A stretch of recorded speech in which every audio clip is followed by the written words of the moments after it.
I don't think there will ever be a time as a pike angler where I don't have a few pike bunnies on hand.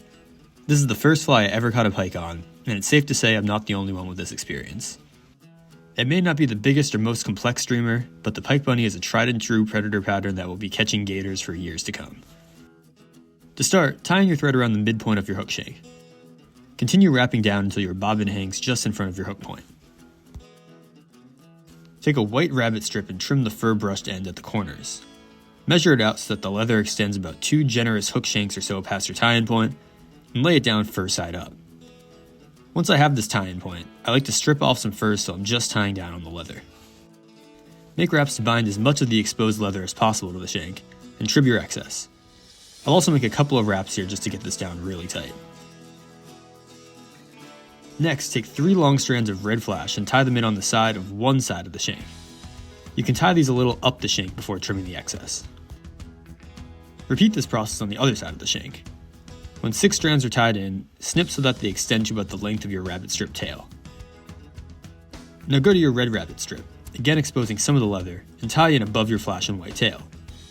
Keeping the red strip facing back, advance your thread a few turns to around the shank's midpoint.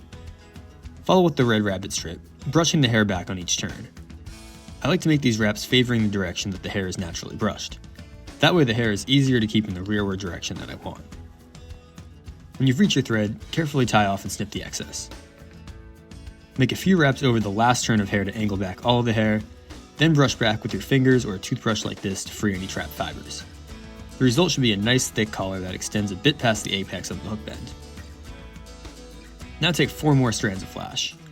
Tie them in at their midpoint on one side of the shank so that the 4 ends face rearward along the side of the fly. When secured, take the other strands and fold them around the shank, pinning them in the same orientation on the other side of the fly. Take more wraps to secure. When you're happy with where everything is, snip so that this section of flash goes no more than halfway down your white tail. Now we'll start forming our head. Begin by creating a thicker section right where your last flash and red bunny is tied in, and taper it down so that your thread is almost at a single layer about an eye or so back from the hook eye.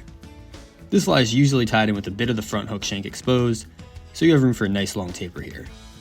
Take your time making the head as even as possible, but don't worry if things come out a little bumpy in parts. We can still smooth everything out when we resin the head at the end, and the fish don't care anyway. When your head is how you want it, take your whip finisher and make a few turns at the front of your taper, then snip your excess. Take 2 of the small adhesive eyes from your kit and add them in at about the center of the fat part of your head, a little in front of your collar. Now we'll fortify this head with a layer of UV resin. The first thing I'll do is get a little bit around the adhesive eyes and lock them in, so that they don't move from where I want them. Then start building in layers, using the taper of your thread as a guide to determine thickness.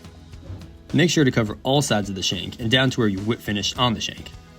I'll also brush a bit into the eyes themselves to make sure they are completely covered and can't come off. Now we're all set with our pike bunny.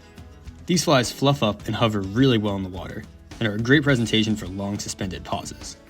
Since they have little weight to them, I recommend using a sinking line in places you need to get them deep fast, but working them just under the surface when the pike are having it can result in some awesome visual eats. However you use it, you're fishing with one of the best. Thanks for watching.